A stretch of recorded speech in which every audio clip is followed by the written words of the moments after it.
Let's start with a simple fact. You are not always right.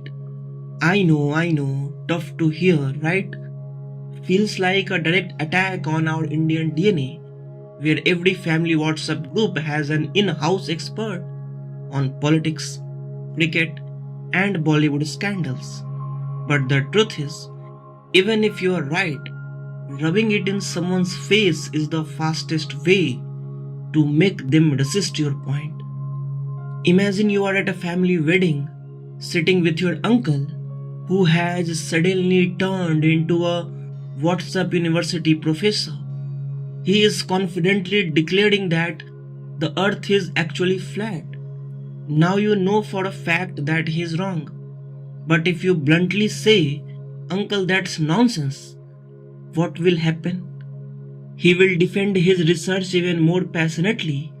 The argument will escalate, and before you know it, the whole family will be involved, with someone bringing up an old land dispute just to add a spice.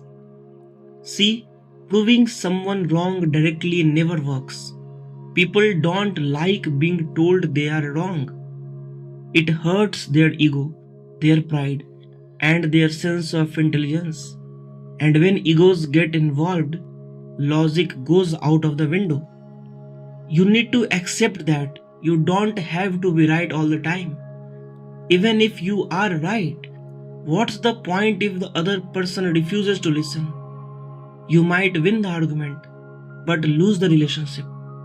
Imagine you and your best friend are debating whether Bada Pav is better than Samosa Pav. You have all the data, history, and even a 5-minute presentation ready to prove that Vada Pav is superior. But the moment you aggressively say Samosa Pav does not even make sense, your friend will stop listening to you and start defending his point even harder. Instead, what if you said, you know what?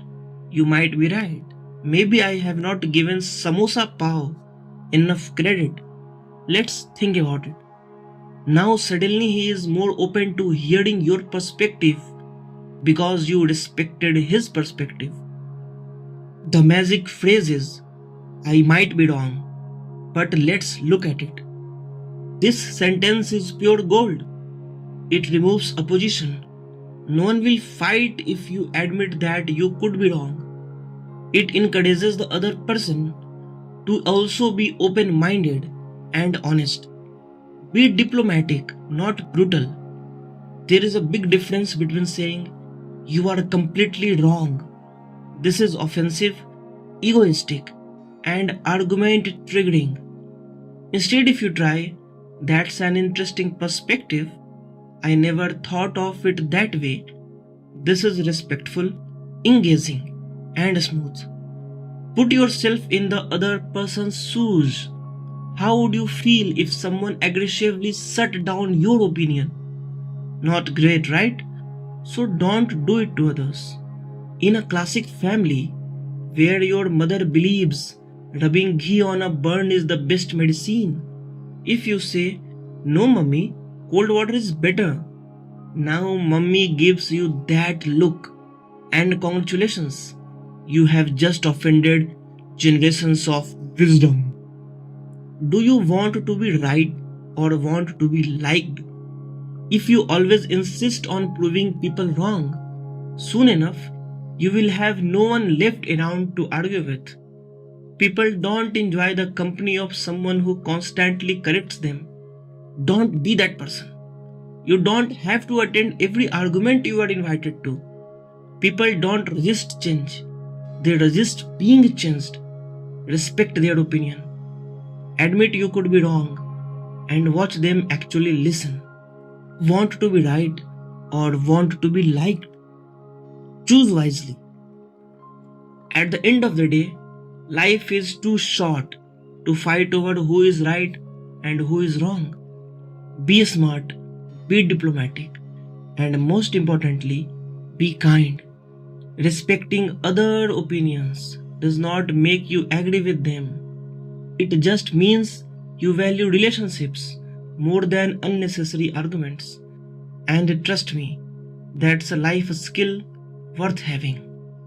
Next time someone says something questionable, take a deep breath and ask yourself, do I want peace or do I want an argument?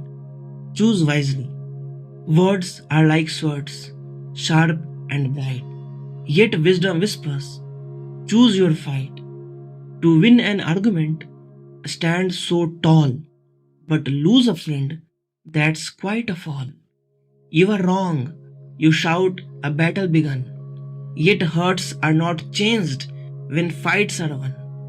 A softer voice, a listening ear, turns enemies to friends, dissolves the fear. Respect the views, thou not your own, a seed of kindness, see it grown. Being right is not the goal, but winning hearts, that makes us whole.